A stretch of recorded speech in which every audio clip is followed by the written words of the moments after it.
Now we are going to talk about postposition ra in Farsi. Ra is the sign of direct definite object in Farsi. Ra. So as I mentioned, it's postposition, means it comes after the noun that belongs to that.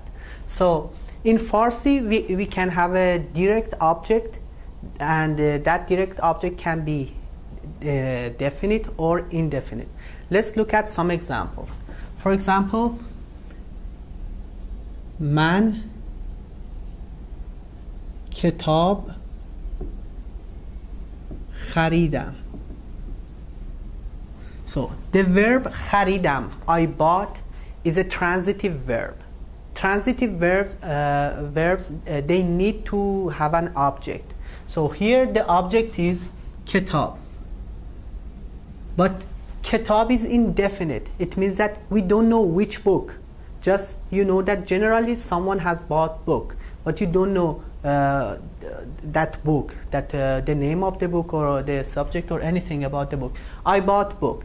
But now you want to say that I bought the book, a book that you know always about as my audience. So for that, in that case, I will use the postposition ra. I say من کتاب را خریدم. I bought the book.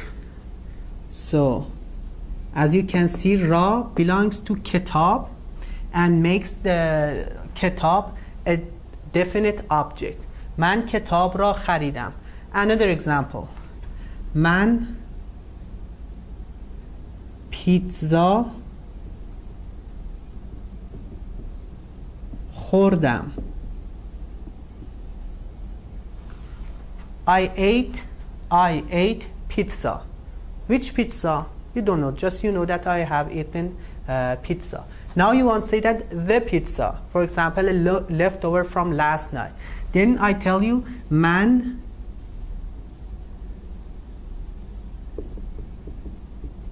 پیتزا را خوردم. I ate the pizza. So as you can see, we have a direct object here and here. They are indefinite. In order to make them definite, we just need to put the postposition ra after that. So it is important to know that always put the ra after the object. Another point about ra is that never use ra with a prepositional phrase. For instance, من به او گفتم. I told him, or if we translate it literally, I told to him or her. So this is a common mistake that sometimes it's a common mistake that the students make. They say من به او را گفتم. So they use به and ra for the same noun, which is wrong. So this is a mistake. This is something that you should be careful. Never use ra with a prepositional phrase. به او is our prepositional phrase. Never use ra with that. There are some other points that I should mention here about ra. So remember, whenever a proper noun is the object of the sentence, you need to use ra. For example, او علی did. He or she saw Ali.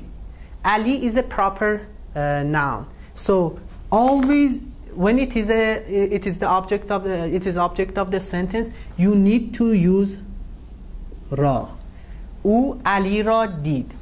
The same with pronouns. For example, من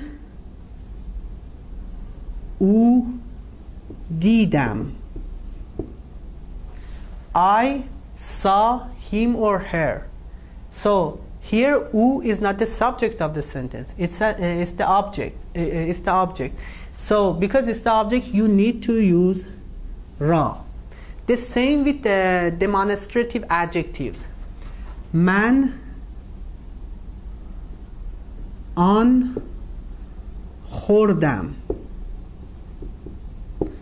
I ate that. So because here on is the object of the sentence, you need to use ra. So for proper nouns, for pronouns and demonstrative adjectives, whenever they are the object of the sentence, you need to use ra with them. The same with a noun that has a possessive adjective. من کتابم فروختم. I sold my book. So here we have mim as a possessive adjective, my book. So whenever you have a noun that has an attached possessive adjective or separated one, you need to use ra.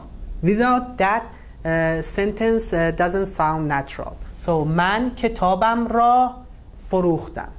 So this was a lesson about ra. Ra is the sign of direct definite object, and it's a postposition. Also, it doesn't come with a prepositional phrase. If you have a prepositional phrase, you cannot use ra. Also, whenever you have a proper noun, a pronoun, or a demonstrative adjective, or a noun with a possessive adjective, you need to use ra when they are object of a sentence.